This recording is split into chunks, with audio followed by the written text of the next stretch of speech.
Hi there, it's Tasso. What would you say would be the toughest thing ever?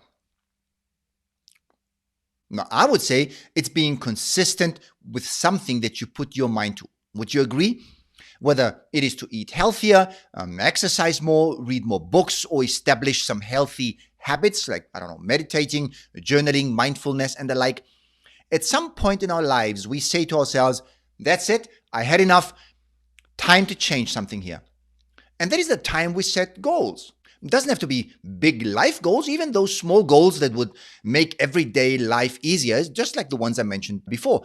We get excited, we are motivated, we start well, manage to keep things going for a few days, maybe weeks, and then fall off the wagon. Why does this happen? Well, because it's dang difficult to change something that we've been doing in a certain way for a long time. So don't beat yourself up for this, okay? It's not your fault. All right, come here. You might not know this, but your brain does not distinguish between good and bad habits. Your brain is wired rather simply in this regard. If you are doing something often and consistently, whether it's consciously or subconsciously, it will automate it. Why? Well, because it wants to save energy. Nature is so brilliant at this. The brain realizes, Oh, Tasso is doing this constantly. Must be something they care about.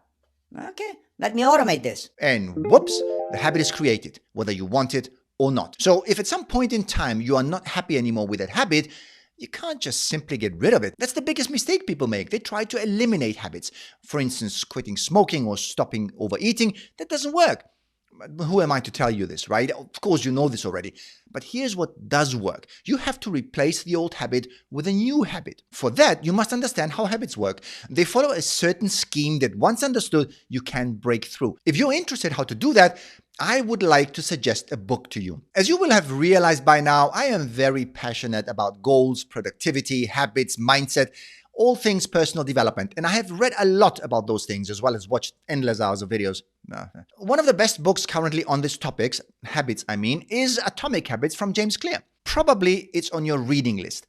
If it is, please prioritize it. He builds on Charles Duhigg's work and book, which is called The Power of Habit, but manages to simplify the process of creating a very simple framework, 4 rules to be precise, that can help you build your habits. And that's why I recommend James Clear here. In order to make a new habit stick, James Clear suggests to follow these rules. Make it obvious, make it attractive, make it easy, and make it satisfying. I think these bullets are self-explanatory. I don't want to go too much into detail here and spoil the book for you. The book is really very nicely written and you can go through it fairly quickly. I am sure it will leave you excited and motivated to try out new things. Check it out on Amazon or wherever else you get your books. One last thing though that I wanted to bring to your attention in order to round this up. You won't be able to avoid tracking your habits though. Sorry. Following James Clear's advice will inspire you and give you the tools to do the right thing. However, you will need to put in some effort to actually observe yourself and see whether you do what you said you would do. All right? So you will need to get a habit tracker. But no worries, there are tons of apps out there that do exactly that for you. Some really cool and exotic, taking things to another level with gamification. Or simpler, you do it on your own with a pen and paper. As far as I'm concerned, I like pen and paper for that because I have so many apps already on my phone that I became very selective about what I keep adding on it. Also, when it comes to tracking, I really love being able to print a one-pager and stick it to my fridge or wherever else I can see it constantly. Because here's the thing, out of sight, out of mind. I'm sure you know what I'm talking about. If you want to give it a try, I made a video to show you exactly what is important and what you should consider and include in such a tracker. You know, there were clever people before me whom I learned from, and so I pulled everything together from all those geniuses to create something that worked for me. And it is awesome. Go to the page I prepared. I will leave a link for this in the description below, and scroll down to the very, very bottom. Ignore the info on the top of the page for the moment. The video at the end of the page is free and will give you my thought process behind creating this insanely simple habit tracker.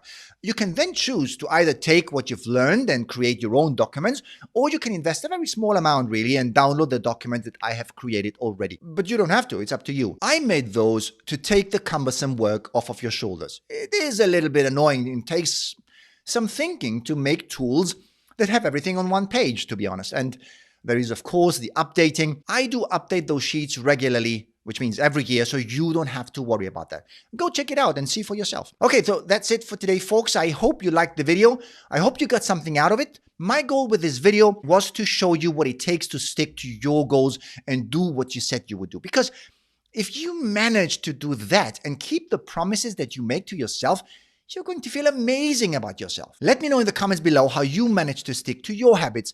Is it more a digital approach or analog approach with papers? I'd really love to know. Like and subscribe to the channel. That really helps me to spread the word and reach more people with my humble wisdom. Until the next time, all the best.